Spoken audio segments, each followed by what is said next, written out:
Inquisition. It's head-first only television.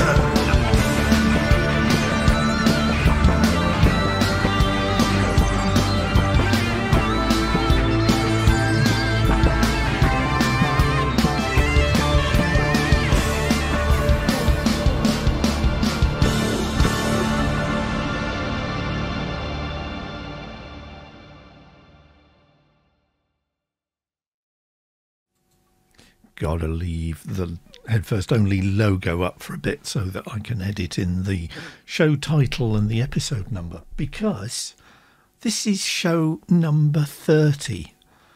It's December the 10th, 2020, and I've been doing this show for 30 weeks, which is mind-blowing to me. I never thought I'd be doing streaming that regularly.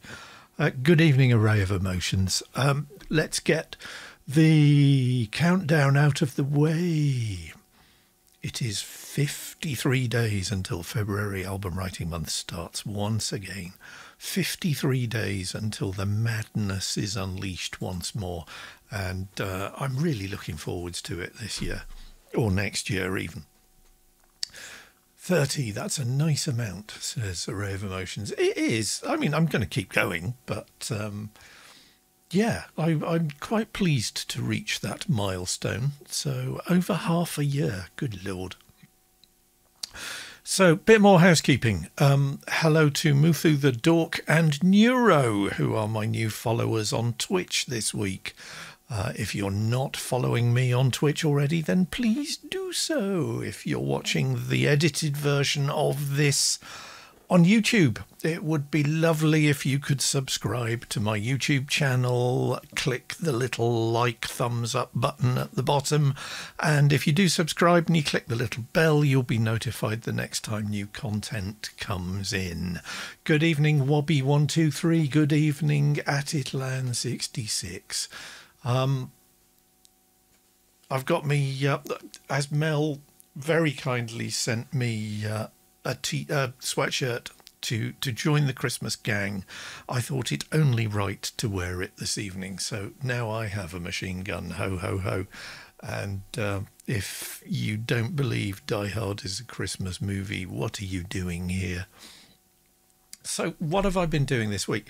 Despite saying I was going to take things easy, I kind of ended up having made 5 new pieces of music. Well, one piece of music you'd heard like a rough sketch of it a bit earlier. But yeah, so I'm deep into December's Pay What You Want album release. And what I thought I'd do today is basically play you all 5 of the tracks that I've come up with so far.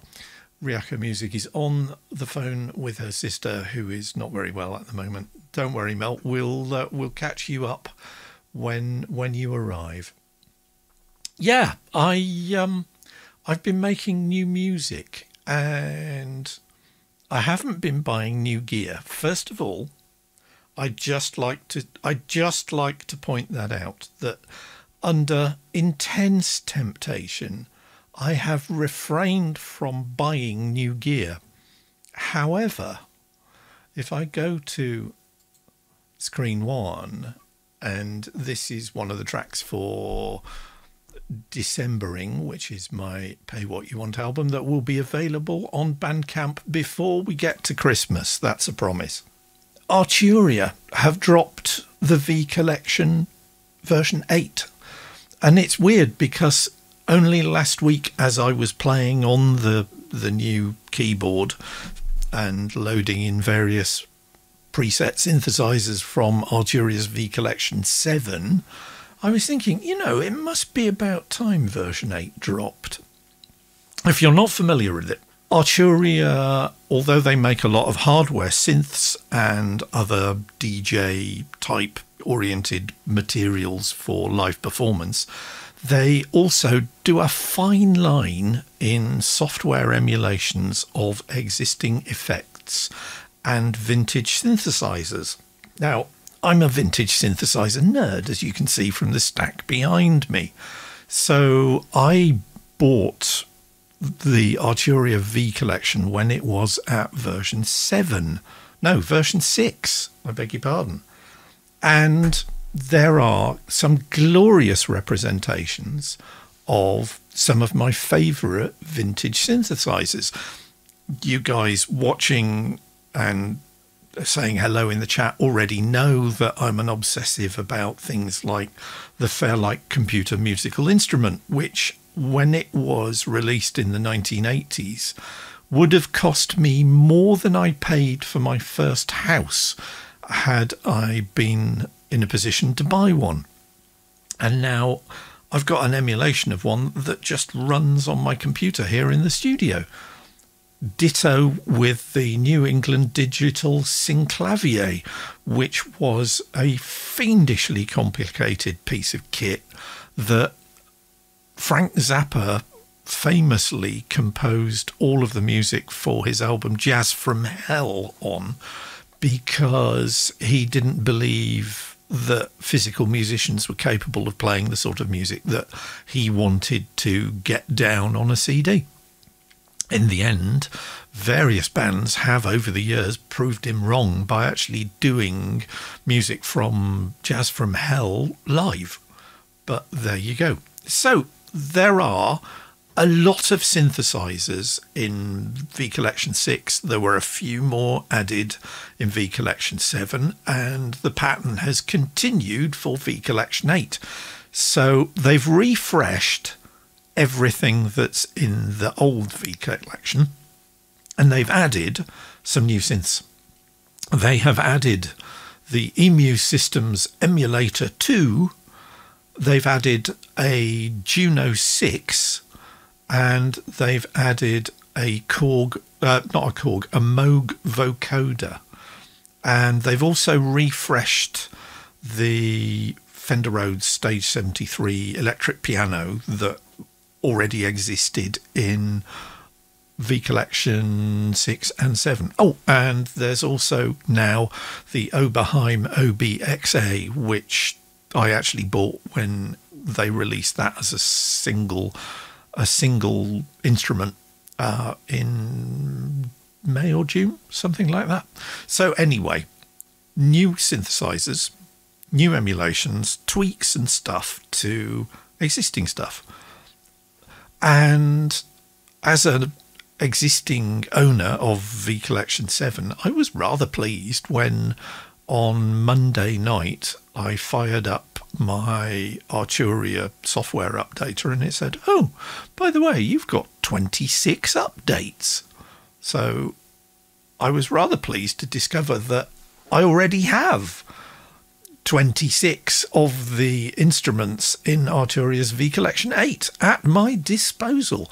So needless to say, I rushed straight over to my latest piece of music and threw some of it in.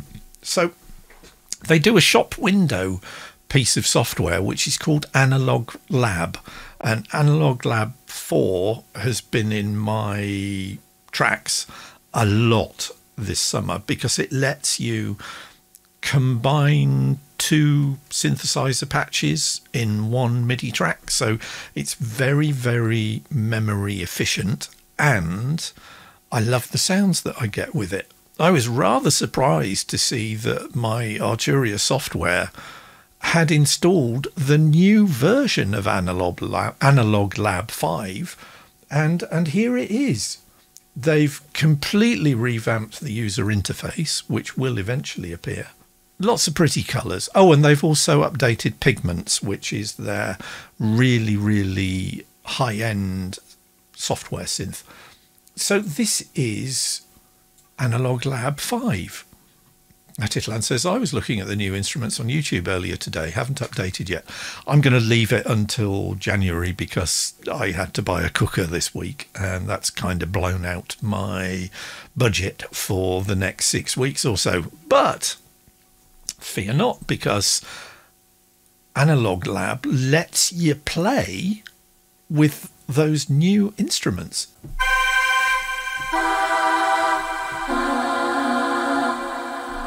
Liking it already.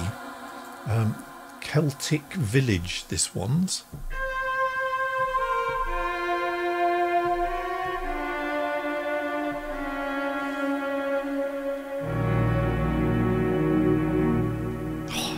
and that's blended with what's that blended with? With a pigments patch.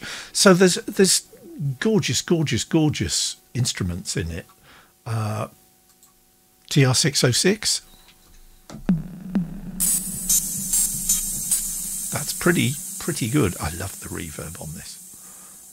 A Rhodes for You. So nice electric piano.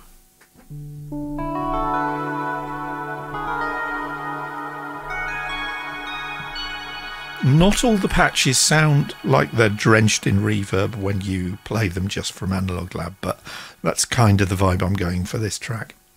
So lots of interesting stuff for the emulator. However, there's more, but there's more. There's more, Chris. Yes, there absolutely is more.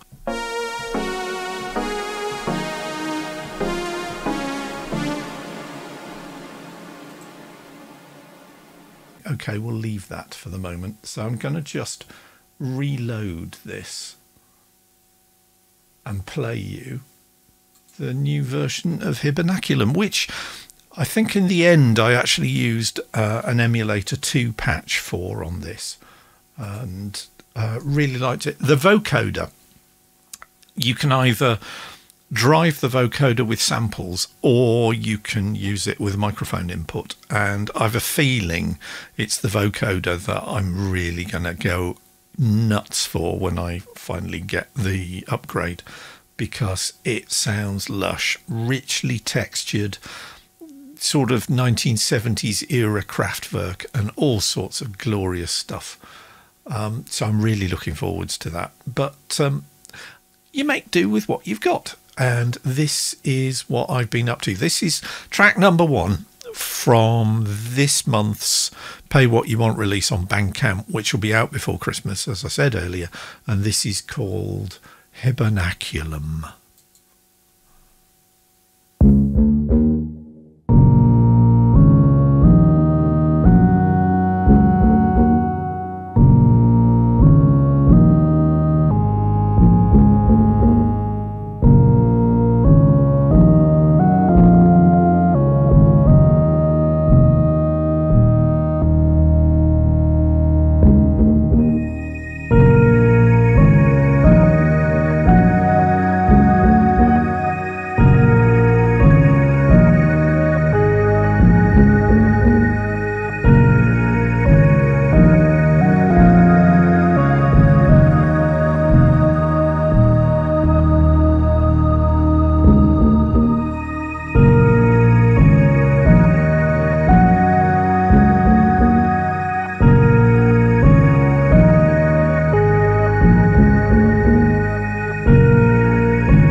So that was Hibernaculum. That's the first track in my latest set of musical adventures. So yeah, first track on a new album. Paradoxically, not the first track of the new album that I recorded, which works really well because after I'd recorded 2 or 3 other tracks, I started detecting themes and common instruments that I was using and common timbres that I wanted to bring out. So a little bit about process. This album continues the sort of vibe of the Geometry of Sleep, which was about the internal processes that go on when you fall asleep. This is more about the physicality of sleep and hibernation and winter. And in my little notebook of ideas and lyrics that I basically fill out one of these every year or so, I'd written lots of nouns and adjectives and verbs that have to do with winter. And I'll talk about some of those words later on. But so I'd done 2 or 3 tracks before this track, and that therefore meant that I could say, okay, I know I'm going to use that sort of bass line, which Atitlan rather liked, which is Ethereal Earth. So this is one of the Play series contact instruments, and as I mentioned on the stream last week, what I've done with these projects... Hello, the French Doggy, good evening, glad you could join us. What I'm doing with these projects is teaching myself how to use the Native Instruments stuff that I downloaded in a 175 gigabyte chunk last week when my new keyboard controller was delivered. And we've talked on the stream before about the paradox of choice, of the fact that when you've got absolutely thousands of compressors and instruments and effects plugins and what have you, it becomes very difficult to make a decision about what you're actually going to use. So I said, okay, I'm gonna primarily use Ethereal Earth and another one in the same series, which is called Hybrid Keys. And those 2 instruments are what I'm going to learn in detail this month in producing this album. And going back again to what I was talking about on the stream a couple of shows ago about how much one of these synths involves learning how to play the sounds rather than how to play the keys or the strings or whatever you control your synthesizer with. So there are some gorgeous sounds in both of those 2 plugins. And the bass, if I play you a bass line or 2,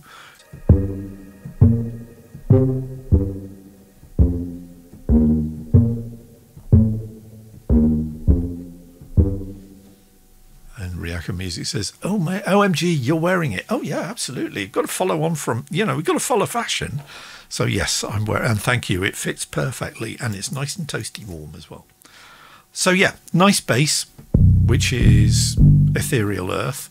Also used quite a few other presets from Ethereal Earth and Hybrid Keys.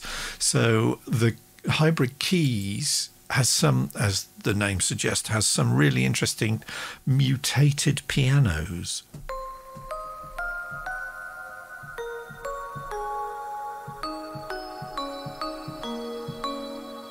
So, I mean, perfect choice. Both instruments, perfect choice for wintry, very, very somber, very, very perhaps cold, icy type music.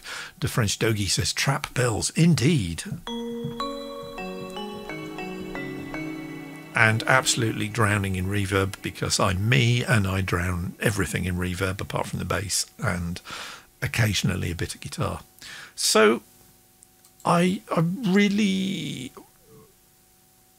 have been going back to this because one of the other things about the vibe of the album, because it's wintry and because it's sort of hibernation, well, a hibernaculum is somewhere where a mammal hibernates, so it's like the cave that a bear picks, or a little nest that a hedgehog makes in your bonfire, which is why you should always check your bonfires before you light them, because there may well be a hedgehog in the bottom of them hibernating. It's all about withdrawal, it's about hunkering down. So I wanted a vibe that kind of reflects that. So it's not brash and in your face, and none of the tracks on the album will be particularly in your face. And this Ryako Music says, I would love to hibernate right now. Yeah, same. I didn't get out of bed until after 10 o'clock this morning, and I am really, truly thankful for the fact that I am not working at the moment, because all I want to do is sleep. And maybe it's the depression trying to take advantage of the fact that it's that time of year and seasonal affective disorder is never far away. But the other thing is I'm not well, so I'm just knackered most of the time. And the music kind of reflects that. It's a bit morose. It's a bit... There's nothing ebullient really about it. And frankly, I kind of like that vibe. That's where my head's at the moment. So that's the tone that I'm setting for the album. And as a result, with these tracks, I mean, I started this one at the weekend, and I'll produce a mix and I'll listen to it and then go back and tweak it, and then last thing at night I'll just listen to this album from start to finish on my little MP3 player.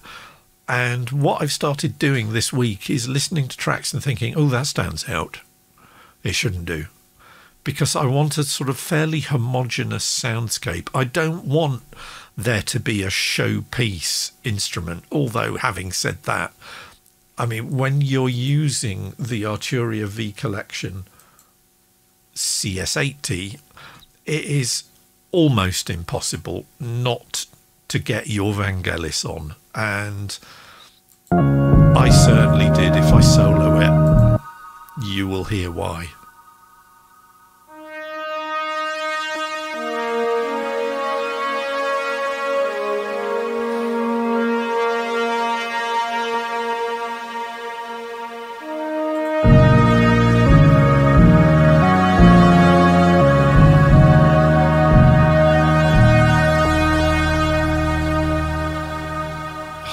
I mean, the me that had the JX3P and an ARP Odyssey back in the early 80s I mean, my head would have my brain would have exploded listening to some of the patches that the V Collection, even the V Collection 7 does.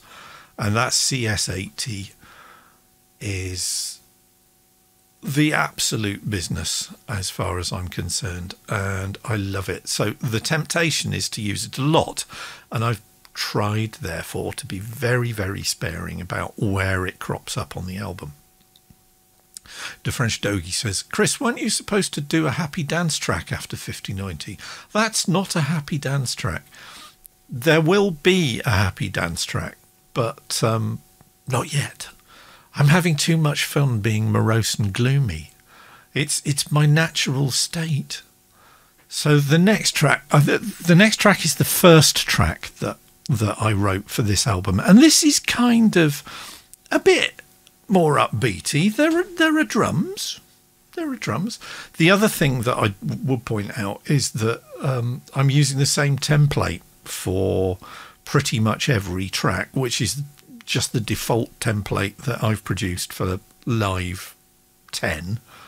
that's got a default tempo of 88 beats per minute.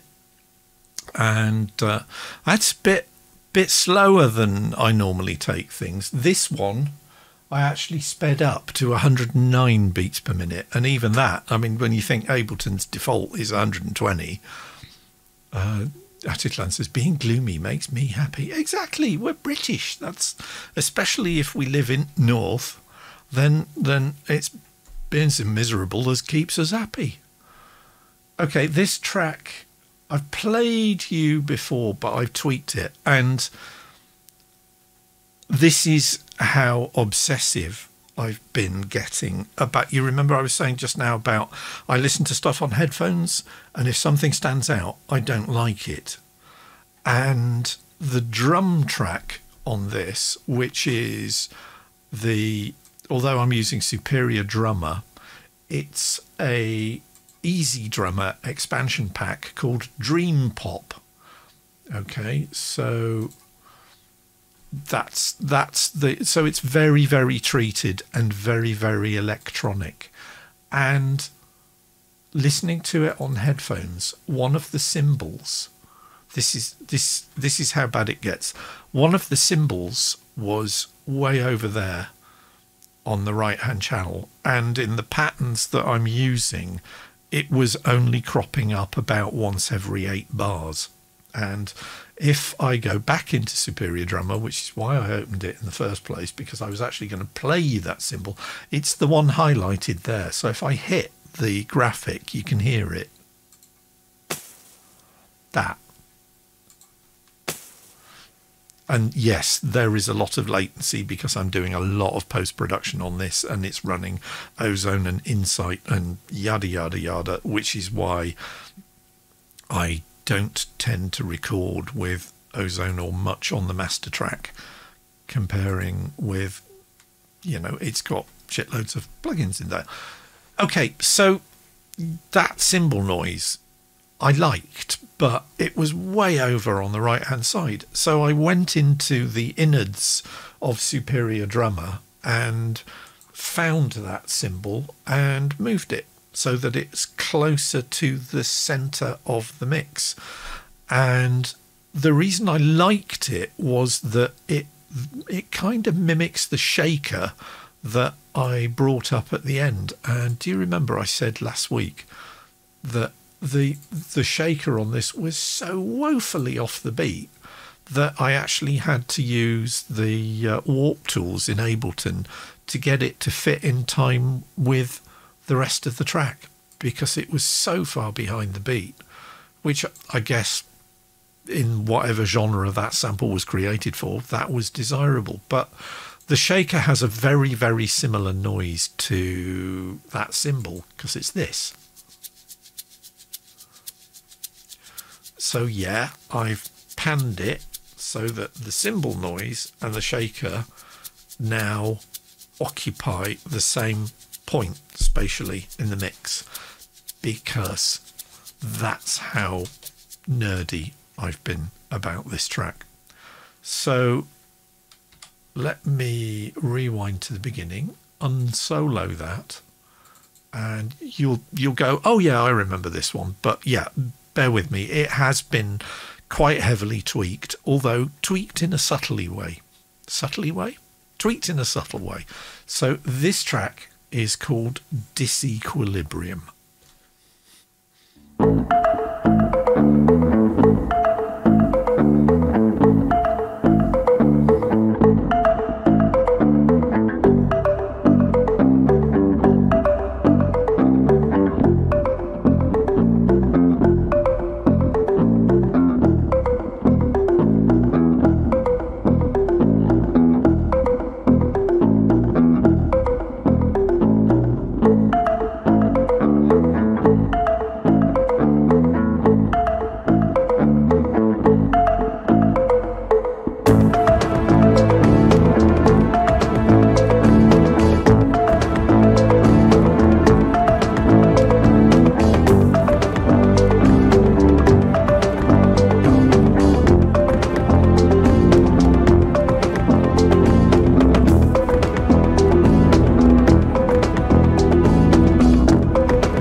Disequilibrium, which is track, what was it?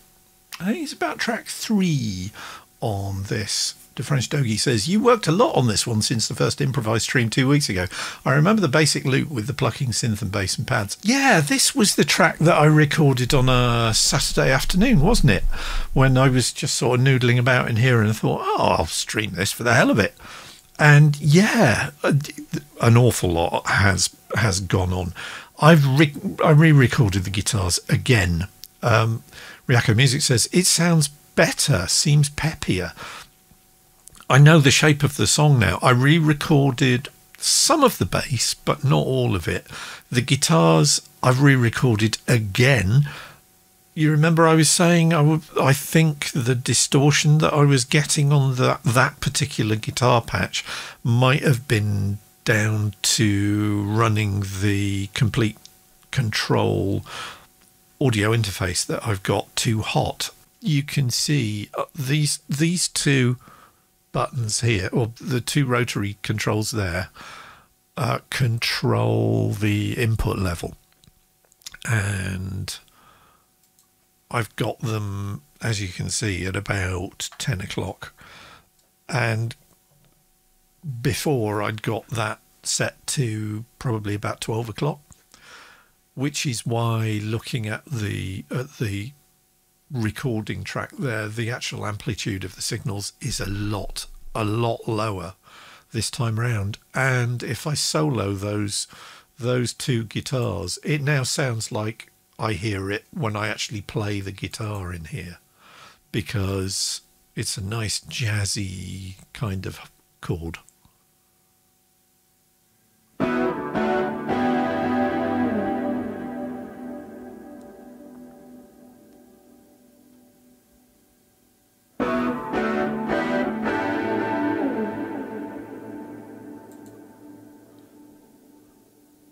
And I absolutely love.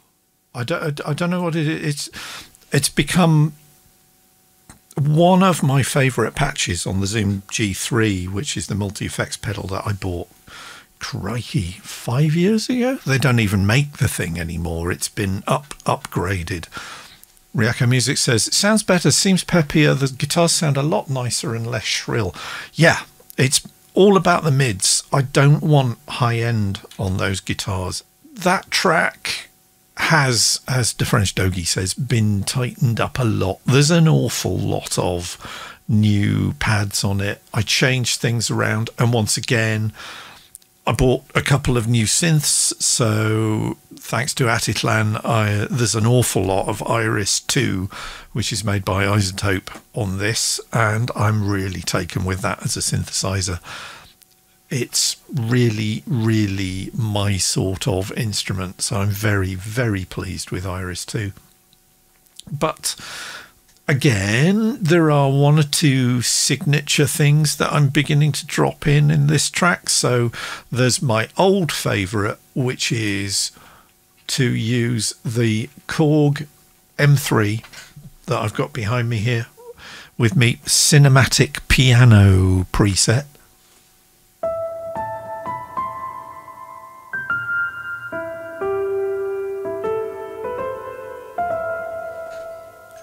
Again, drowned in reverb because Chris, and recorded the MIDI information from playing that at the same time as the audio, and then dropped Ableton's inbuilt or factory sampler preset, which is grand piano reverse. So the combination of the two together sounds rather spiffy. So if I record enable them, you can hear what I'm going on about. So now I've got Ableton's MIDI driving the grand piano reverse in this, and I've also got the audio going into the mixer from the Korg M3 itself. So two instruments for the price of one bunch of effort, and it sounds like this.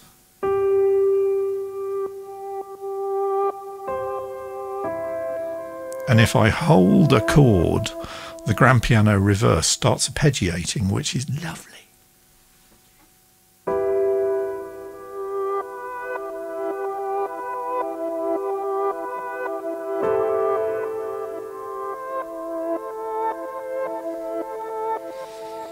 so fell in love with that effect when I used it on the Geometry of Sleep. So of course it's going to make a return in this track. So yeah, so that's Disequilibrium, which for a while I thought that was kind of going to be the vibe of this album, of basically not feeling well. But I thought, you know, you can wallow in self-pity and you can rail at the way the world is and boo-hoo, poor me, till you're blue in the face, but it doesn't change anything. So I thought, oh, sod it, I'll just do an album about winter. And this kind of still fits. It's the drums may be a bit poppy, but real bass, real me playing real instrument. It's the he said, pointing vaguely at somewhere off to his left. It's this beast. So it's my 9-string. So it's a guitar and it's a bass and it's a sub bass. And I mean, as the French Doggy was watching when I started recording this track, I suddenly decided that I ought to be a bit funky, and the funk will return in quite significant amounts later on in the show, but that's for later on. So it's kind of upbeat. It's got drums. It's got a groove. Bobby123 says, I can't do that. I have a phrase with myself and a song. To Morrissey, the Poor Me song stuff. I also have a song called Poor Me. I like that song as well. And yeah, definitely recognise a kindred spirit in that. But I've been feeling a little better this week. I've actually got out of bed for a start. I've done stuff this week, some chores that I've been putting off that I really wasn't looking forward to do. Got up on Monday morning, did them, took about an hour, and I got them all out of the way. And afterwards it was like, why on earth was I so stressed out about doing that? So anyway, so that's Disequilibrium. I completely lost track of, because I've been so busy. I've done 5 tracks now. I can't remember what order I did them in. So I think I am just going to have to open my Decembering folder to remember what number the tracks are. Okay, right. I shall keep that as a cue, which is good. So I'm not doing, as I said earlier before you joined us, Mel, I'm not doing these tracks in chronological order. That was the first track that I did, and it was like, oh, yeah, funky, quite nice. Like the bass becoming the foundation of everything, and then various synths joining in and coming and going. And I've been listening to these tracks over and over and over and over, obsessively tweaking things like the position of a single hit in the drum track, and basically saying, no, that's not right, and oh no, I don't like that. And there's a temptation when you've got a new synthesizer, let alone 26, let alone 175 gigs of new synthesizers, of just going, I want all the things, we'll put everything in and it'll sound really cool. No, that's not how productions work. So even though there are a lot of synth tracks on this, I would listen to it and go, yeah, I'm going to take that bit out, and yeah, I'm going to take that bit out, and I don't need that all the way through. I'll just have it once at the end, because then it's a nice little touch. Ryako Music says, all the things. I mean, good Lord, if you saw the browser window on my Native Instruments complete controller, I just scroll, and that's just the instruments. Then you select one, and then you go to the other window and go scroll for the presets, and that's not including the times. And yes, I have done it because nerd. where I've actually opened the hood of the synth and gone, no, I don't like that. I have a bit more resonance and a bit less high pass on that. And so I keep changing things and then forgetting what it was that I did, and then having to go back and open the hood. Oh, right, okay. And then go back and then copy it to somewhere else. Anyway, you get the idea. So that was track number... I've forgotten already. My short-term memory is alarmingly crap at the moment. That was track number 2. So we've actually had track number 1 and track number 2 as the first 2 tracks on the album in the right order. However, this is where things get out of hand because I haven't written track 3 or track 4 yet. I've got an idea of what they're going to sound like, but I wanted themes to progress and I wanted to leave gaps between returning to themes that I'm using more than once, because you want to mix things up a bit. You want to keep the listener's ears alert, going, oh, that's different. Haven't heard that one before. And so the next track that I'm going to play you, so this is the title track. So this is my neologism, although I'm sure somebody else will have come up with the word Decembering before, because short-term memory, remembering, December, remember, you get the idea. And yeah, I was just having fun with it. And once again, there's a fundamental bass line underpinning everything else. In this case, it's complete control, being played on the native instruments rather than a real stringed instrument. And as I said before, I'm limiting myself to 2 of the Contact Play series, Ethereal Earth and Hybrid Keys, but it's not to say I'm not going to use some of my old favourites. And when I want a kick-ass bass line, it's Arturia's Casio CZ101 emulation, the CZV, that I go to every time because, I mean, it just sounds brilliant. So this is Decembering, and you may have, I think I've played you this maybe once, but again, I've re-recorded obsessively all the guitars again. And in fact, I think I re-recorded all the guitars 3 times in one day this week. That's how bad it's got. But I think I've got them wrangled into place now. So this track's called Decembering. Something bizarre's going on. I'm not sure what's happening there.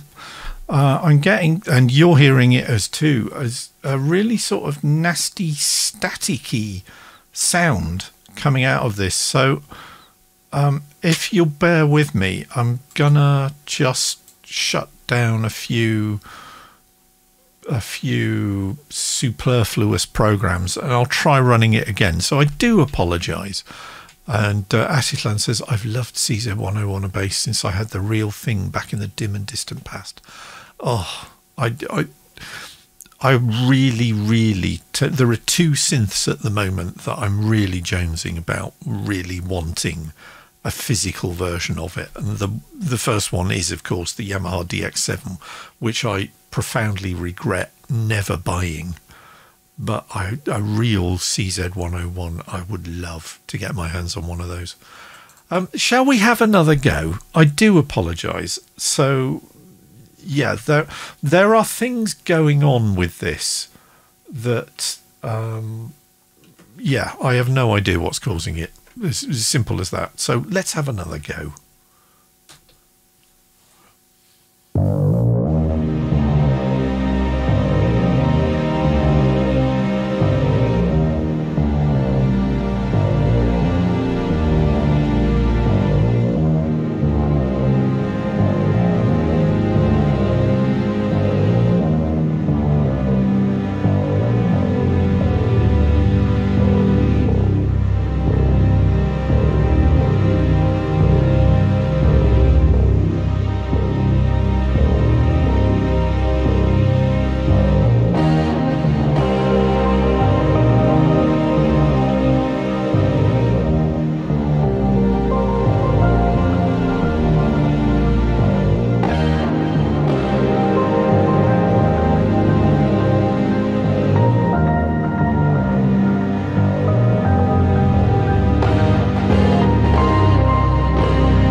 So that is the title track of the next album coming up, which will be released before Christmas.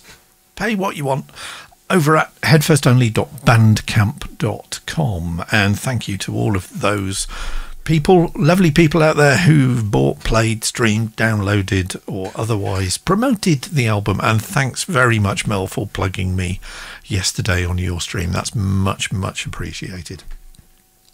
So yeah, the guitars are finally sounding good on this, and I've a feeling I know which track that nasty sparky sound was coming from, and sadly it's one of the Arturia V collection again. It's the Mellotron, which is lovely, and I know it's the Mellotron because it's drenched in reverb, which quite a lot of the other tracks on this particular piece of music aren't.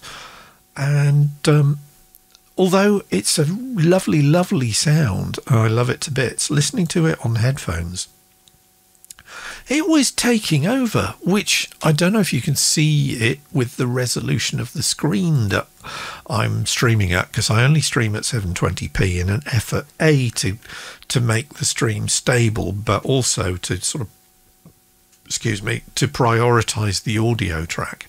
But yeah, the Mellotron, I've knocked that down to minus 21 dB in the mix, and it's still pretty significant in the mix. And some of the other tracks are down, 13, 11, 13, 9.5 dB below normal. So again, it's all about, I don't really want in general stuff to stand out. And having said that, of course, I throw in a guitar solo in that track, which thanks to some nice kind comments about it in the chat, because there's always got to be time for a guitar solo, isn't it? I was thinking while I was playing that I have actually got another really memory hungry application running, which is Firefox, my web browser of choice. And I think what we'll do is we'll take a break from discussing music for a moment, because I want to plug my friend Robin's event, which is taking place online this weekend. I want to tell you about 9 lessons and carols for socially distanced people, which will be starting at midday, noon GMT this Saturday. And Robin, bless him, will be hosting the whole thing online, non-stop, for 24 hours.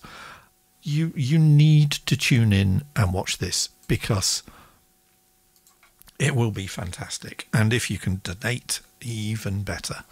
So Ryako Music says, damn, the list just keeps going. And knowing Robin, he will pull out a few surprises of the hat as well. So basically, I'm just going to fire up the big telly downstairs at midday tomorrow, and I will probably just sit and watch the whole thing.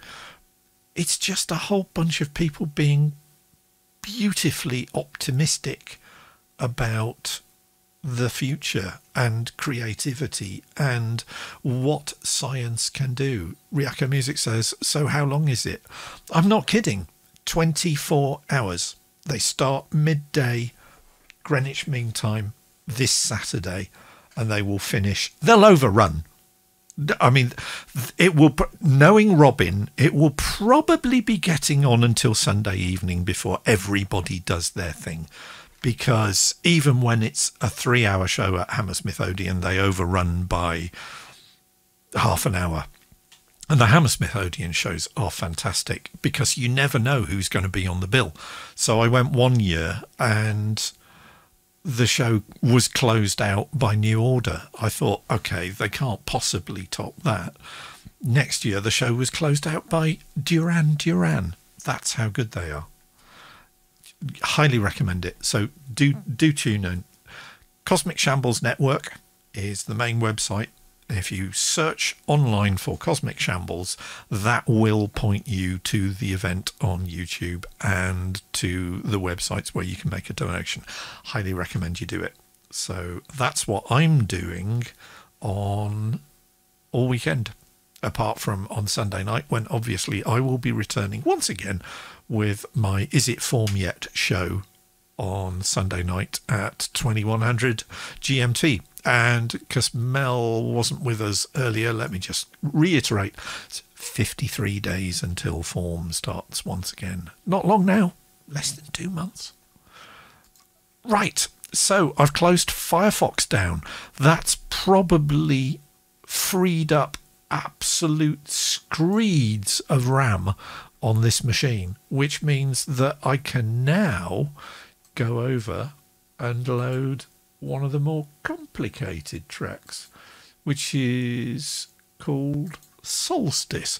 You see where I'm going with all this? It's all about wintry words, wintry feelings, wintry vibes. So lots of nouns and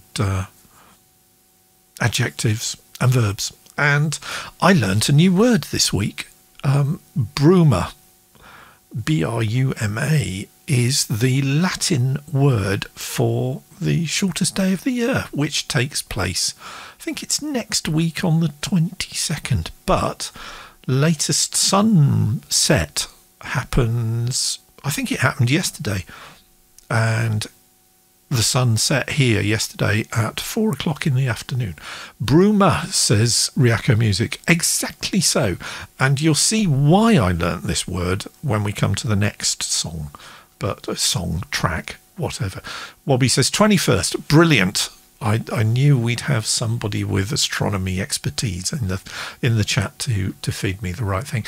Which is interesting because Solstice has been they drift.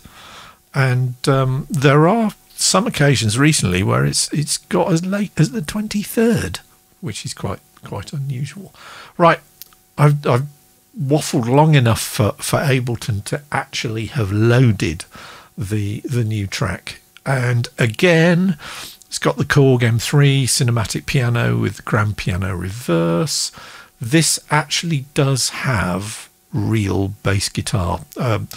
The French Dogie was saying, in the last track, were you finger picking that? I was saying, no, I used a pick because my fingernails needed trimming. But I actually trimmed my fingernails for this track. So this is finger style bass guitar on this. So this track is for next week, for the 21st. And this is called Solstice.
I'm rather proud of that one. That's called Solstice. So that will be track 6 on the Wintering album that I will be releasing on Bandcamp for Pay What You Want before Christmas. That will be my Christmas present to you guys. So I hope you enjoy it. I was saying in the chat, that's kind of me getting my Mike Oldfield hat on to a certain extent. So the whole thing of doubling the piano line with a glockenspiel and the distorted harmony guitars, and yet at the same time, as Ryako Music says, sounding slightly ominous. And Wobby123 said, oh, I like that wonky melody at the end. I'm going for a bit of a Gustav Holst vibe, believe it or not. The quieter, more subdued tracks in the Planet Suite. I mean, everybody knows Mars and everybody knows Jupiter, the bringer of joy.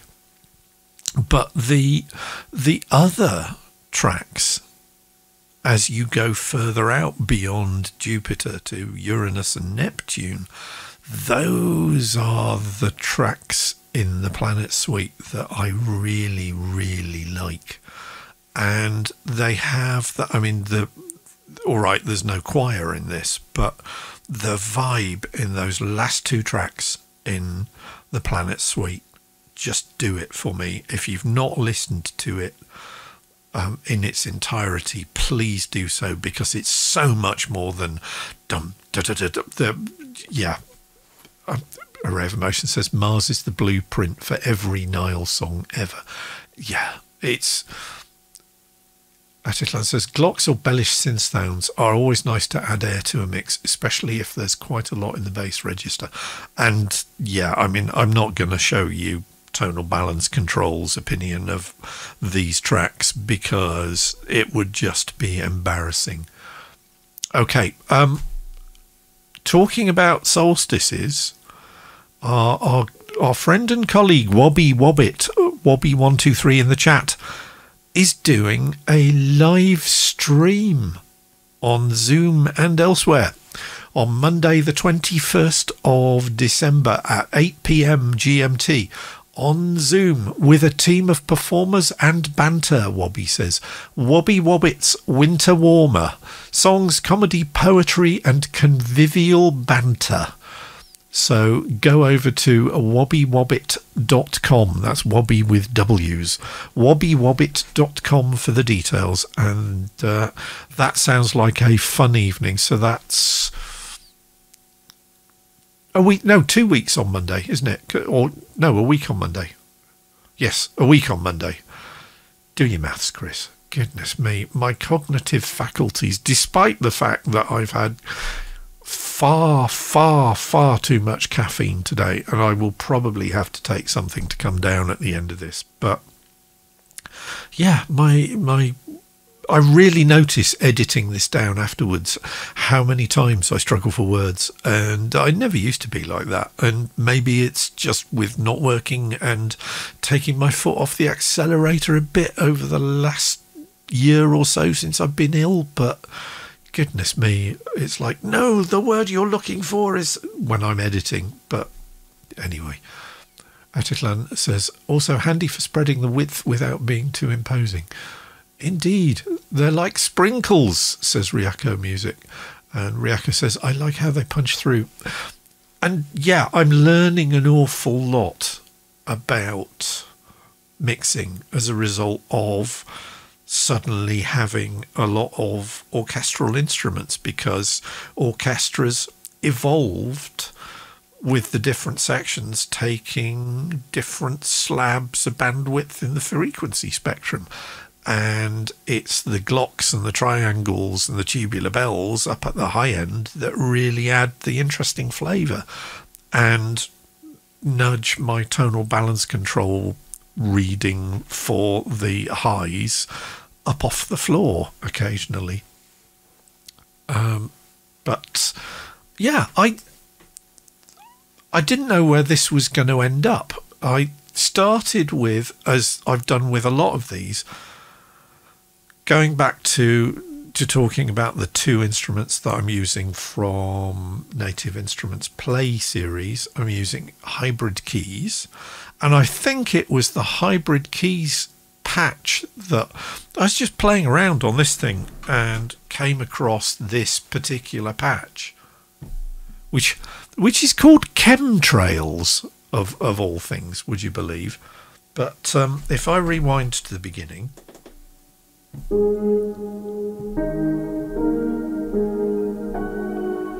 Good evening, Wills Robin. No, it's good to see you. It doesn't matter if you're late. We've got more music to share. We've got good stuff to talk about. So dive on in. Hello, hello. Grab a chair, find a beverage, and make yourself comfortable.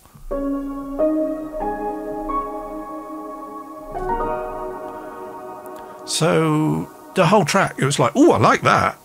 You know, naff name for the preset, chemtrails, but yeah, I could definitely use that. So that's what I did. Aside from the hybrid keys, I think there's also an Ethereal Earth track buried in this, which is the more sedate undertone to the track. No, that's Spitfire Audio again. So that's Intimate Strings, which I highly recommend. 29 quid. Intimate strings, rather than just having cellos and violins and violas and basses, you just have strings. And it does make life a lot simpler.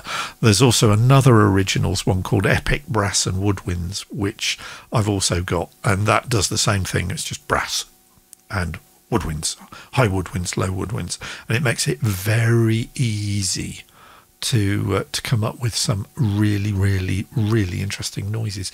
I'm pretty sure, however, that there is an Ethereal Earth track in this, because I've been trying to make a point of putting... No, that's BBC Spin... Oh, right, maybe not then. Who knows? But there is, of course, the signature Korg M3 cinematic piano and the backwards grand piano on this. Wobby says, eek, about her event that's taking place on the 21st. I only arranged it with my friend the other day. Wobby says, oh, I got auto mod checked for that message. Yeah, I do have, just in case, you know, we do occasionally get visitors, shall we say. That was a surprise, that track. I really did not know where that was going to go, but in the end, it's like sort of Tubular Bells in 5 minutes, blended with a bit of Gustav Holst, and works for me. So again, there are holes in it because I put too much stuff in and listened to it on headphones and thought, yeah, it's too much, or that's standing out, that needs to take a step back. And conversely, the last time I mixed this, I thought, oh yeah, the Epic Brass and Woodwinds aren't being sufficiently epic and I can't actually hear them, so I've pushed those up in the mix, so they're actually not kicked back at all. They're at 0 dB, and toying with the idea that that might be a smidge too epic for the vibe of the whole song, which is a bit kind of quiet, distant, darkness. Brewmation. Brewmation. That's an interesting word, Chris. You haven't used that word yet this evening. What does that mean? Well, I'm glad you asked. That's the title of the track that I've been working on today, which is not finished, but it's going along quite nicely. Yes, Chris, but you haven't actually explained what brewmation is. Well, okay, you remember I was saying earlier that I discovered a new word in Latin today, which was bruma, B-R-U-M-A, which is the Roman name for the shortest day of the year. We take bruma as a root name, or as a root word for a lot of, well, a few words about winter or solstice. And brewmation is what reptiles do, because reptiles don't hibernate. which was another thing I learned this week. Did you know that? Reptiles do not hibernate. Hibernation is exclusively for mammals. If you're a reptile, you don't go into hibernation. You experience brewmation, which is a general slowing down and torpor. And torpor is a great winter word. And there will probably be a track on this album that has the title Torpor. This, De Fresh Dogue, is me getting my funk on. Remember I promised you that there would be funk? Well, this afternoon I was all about the funk. And yeah, is it peppy and upbeat? Well, at 82 BPM, it's the slowest track on the album so far. But see what you think. This is Brewmation, which is what reptiles do instead of hibernating.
So that's Brewmation, and that got a nice from the French Doggy, which is a good sign. So, yeah, I surprised myself with this one. I gave myself a license to funk, which I was not aware I could do to that extent. And that's the first time I've listened to it from start to finish since I started working on it, because I've been sort of doing it in chunks. And yeah, I'll take that. I'll definitely take that. It's a work in progress. It doesn't do an awful lot apart from funk away. Wills Robin says tasty. And Ryako Music says, my cat is starting to bite the Christmas ornaments on the tree. This is what cats do. The next phase, and I reckon Mr. Pickles will probably do so before too much longer, is that you will walk into the room where the tree is and the cat will have disappeared because it will be in the tree, because that's what cats do, because cats can be bastards. But anyway, Reactor Music says, it's a small tree. Even better. That just means the cat can subdue it more easily, because cats are all about proving who is the mighty hunter. Rave Emotion says, we call it a Christmas tree. He calls it a toy dispenser. And so pokey, says Ria Music. Yeah, indeed. So, yeah, I really should put my Christmas decorations. I've been in here. If you follow me on Instagram, I'm headfirst only on Instagram. Of course I am. I actually tweeted. I insta'd. Is that the verb for Instagramming? I Instagrammed a photo of the rig in here with the lovely, I don't know if you can see them. Let's go over to the Zoom Q8, because that shows it off. I discovered this today, that just in case you forgot what you played, when you play back the MIDI, it lights up the keys that you played to tell you what you played, just in case you forgot. So if I cue this up,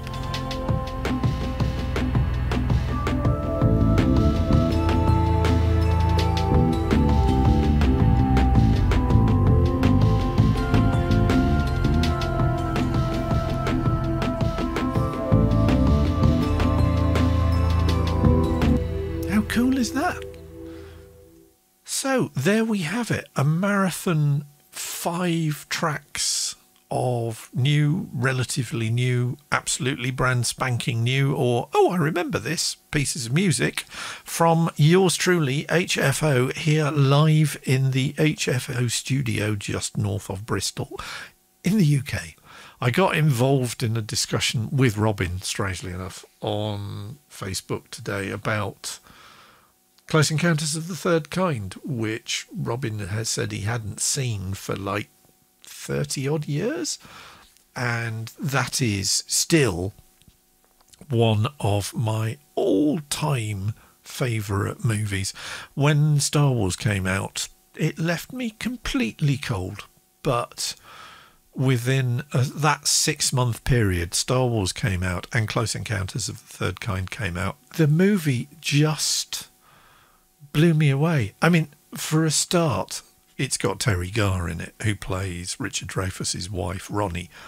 And I have had a thing for Terry Garr since watching the Star Trek, the original series episode Assignment Earth, in which she played Miss Roberta Lincoln, who was a secretary hired to work for what she believed was a fairly average dude called Gary Seven.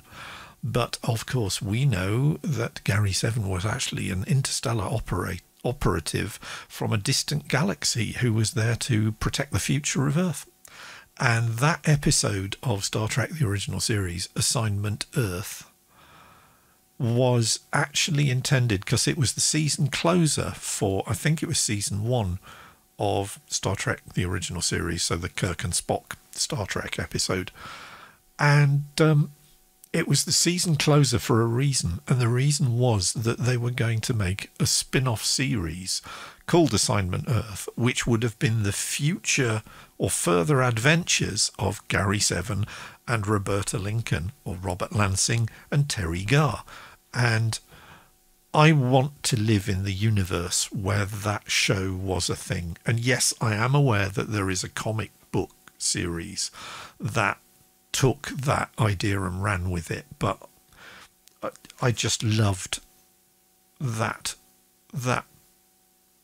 context, that idea, that motif of the dude from somewhere a long, long way away trying to make the world a better place in a way that the original series of Star Trek kind of assumed had already happened. Riaka Music says, why didn't they make the show? I think just the network execs weren't enthused by it, but I would have just been there going, make the damn show. I mean, network execs, why did network execs cancel Firefly after one season? But going back to Close Encounters of the Third Kind, that led on to a big discussion on, amongst other things, the late great Ron Cobb, who passed away last month, because Ron Cobb was a conceptual design artist on Close Encounters of the Third Kind. So, you know the bit in the special edition with the ship, the Cotopaxi, in the desert? That, you see Ron Cobb's original design painting for that, and it is exact. Spielberg just went, yeah, I'll have that. And Cobb also designed the interior of the spaceship at the end of the film, that you get to see, although arguably it weakens the film as a result, at the end of the special edition, where you find out what happens to Richard Dreyfuss after he walks up the ramp. But yeah, I can bore the pants off you with the amount of trivia that I have amassed over the years as a result of being obsessed with that movie. Did you know Lance Henriksen, Bishop from Aliens, is in Close Encounters of the Third Kind? He is. Blink and you'll miss him, but he's in that he's in the movie. But one of Robin Ince's pals on Facebook said, oh, you are aware of the book The Close Encounters Diary by Bob Balaban, who plays the interpreter in the movie. And he wrote a book which was basically just him recording what happened every day during the shoot. I'd never heard of it. And so, of course, a copy is now winging its way to me from a second-hand book dealer when I trawled the internet trying to find somebody who got a copy of it for sale. So, yeah. And believe it or not, there is even a link from Close Encounters. This blows my mind, or really did, when I found out, because I'm an e-learning specialist by trade. I specialised in e-learning from programmed learning on cassette right the way through to high-end interactive videos when they were originally a thing on Laserdisc and then on CD-ROM and whatever else. Also did quite a lot of work with a number of government agencies in various parts of the world, some of whom used something called the Shareable Content Object Reference Model, which is a way of chunking bits of e-learning so that if you have a chunk of e-learning that explains, say, Pythagoras' theorem or what Ionian mode sounds like, then you label it as such, and then the next time that you want to put a course together that involves needing to explain Pythagoras' theorem or what an Ionian mode sounds like, you just pick that bit up and you stick it into your new aggregation of shareable content and save money, because you don't have to reinvent the wheel every time you want to teach somebody about Pythagoras' theorem. Okay, this this model, which was known as SCORM, Shareable Content Object Reference Model, was the brainchild of one Philip Dodds, who sadly passed away quite a few years ago now. And I was working with some guys at Boeing in Seattle who were talking about the need for the training that we were producing to conform to the SCORM module. And one of the guys said, oh, I've got an interesting bit of trivia about Phil Dodds. You'll never guess what it is. The thing was, I knew, but I played dumb. I said, no, go on then, tell me. And he goes, well, Phil Dodds used to be the chief engineer at ARP synthesizers. And when he went to install the synthesizer that they play on Close Encounters of the Third Kind, Steven Spielberg said, I want you to play the synthesizer in the movie. So he did. At which point I'm like, wow, that's really impressive. Despite the fact that I actually, not only do I know the fact, but I also can quote Phil Dodds' only line in the entire film, which is, what are we saying to each other? But he was a lovely chap and very, very bright. But yeah, had literally turned up in this shed in Alabama, which it was a warehouse. It was another trivia bit. It was the largest sound stage ever used at that point when it was filmed in 1976. And he turned up at this warehouse to commission the synthesizer, which was built, and a modular synthesizer built specially for the movie, with, you remember, the light board behind it and Play the Five Tones, We're Ready on the Dark Side of the Moon and all that. And yeah, Spielberg just said, he just looked at Dodds, and according to the making of book that I still have kicking around in here somewhere, Spielberg said he liked the innocence, because Dodds was only young at the time. He was probably late 20s, and just loved his sort of innocence, wide-eyed look that, you know, wow, I'm on a film set, and just leveraged that surprise and joy and youthful ebullience into actually a really, really decent performance in the film. I love that film. Love it to bits. I still think it's the best thing that Spielberg has ever done, and that includes things like Schindler's List. Really do. It was intensely personal. So there is a bit, because you know the plot where Richard Dreyfuss sees a UFO, completely loses it, alienates his entire family, drives his entire family away, and eventually just it's wish fulfillment to a certain extent of just abandoning family and kids and whatever else and just going off and exploring the universe, which Spielberg later said, he said, I couldn't have made that film once I'd had kids. But there is a line that one of the kids screams at Richard Dreyfuss when Dreyfuss starts wigging out and basically has a breakdown fully clothed in the shower. And one of the kids screams at Dreyfuss in the movie, you coward, because he doesn't understand what's going on. And apparently that is what Spielberg screamed at his father when his father walked out on Spielberg and his mum.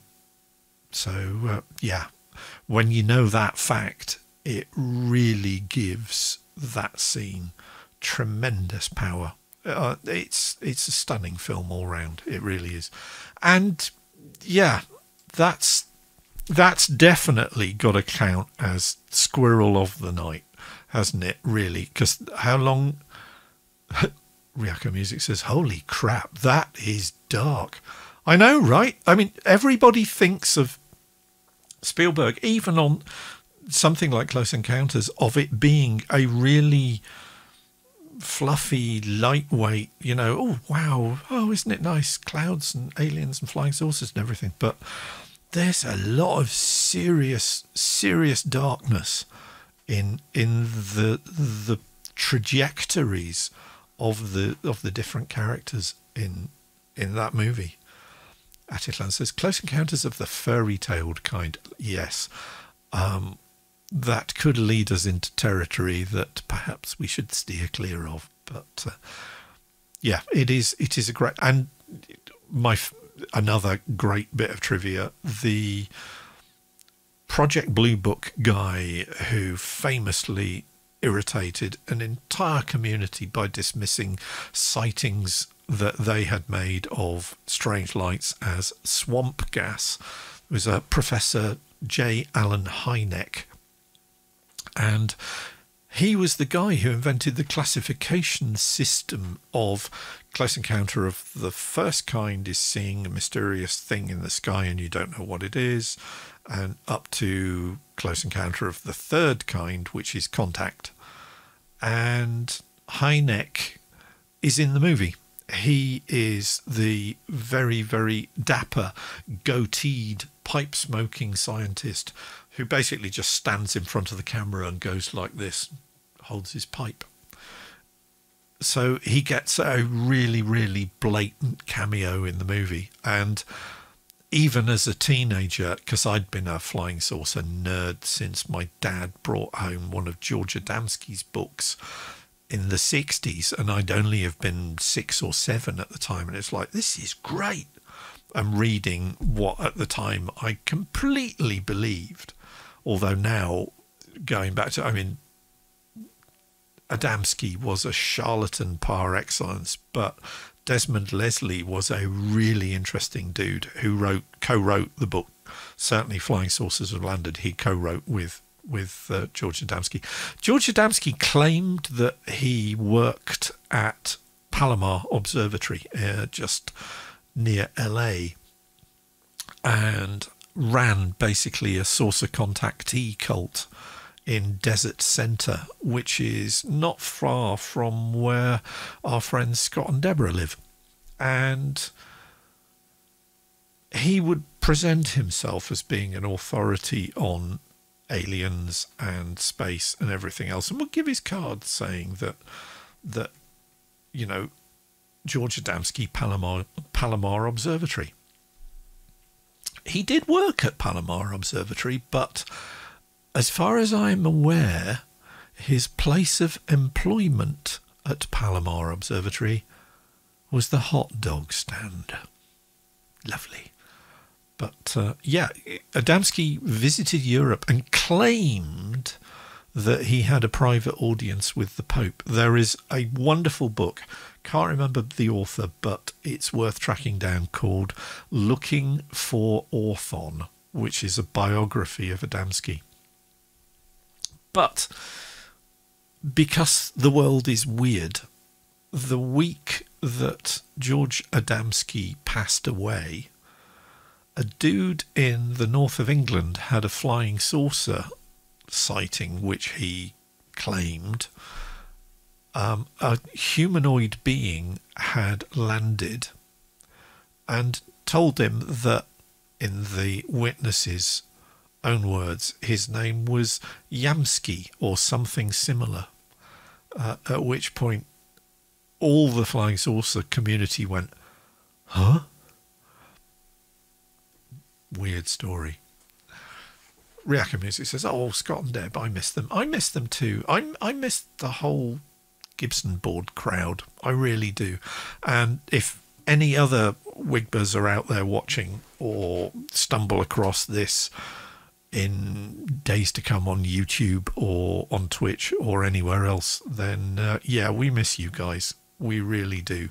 And hopefully at some point this madness will get sorted out and we can return to some form of normality once again and all hang out and have excellent meals together and just be nerds, because that's what we do. Anyway, I've been going 2 hours. How on earth did that happen? Although if you're watching this on YouTube, you'll be going, yeah, the YouTube video is only 1 hour and 10 minutes long. And that's because a lot of this waffle will have been removed because, yeah, we're nerds, but this is kind of supposed to be a music stream. Riaka Music says, remember when we would just eat our way through London? Oh, don't I just? So many good meals.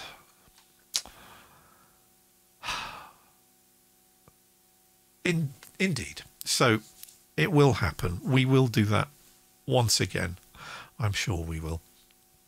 But for the moment, I'm going to call it a night because I've bored you long enough. I've run out of music to play you. I have... The French Doggy says, eat your way. How many restaurants did you go to? Over the years? God, dozens. Absolute dozens of them. And occasionally we would just find a food court and we'd just take over a corner of... In fact, we did that this year with a new shopping mall just off Regent Street. Found a food court.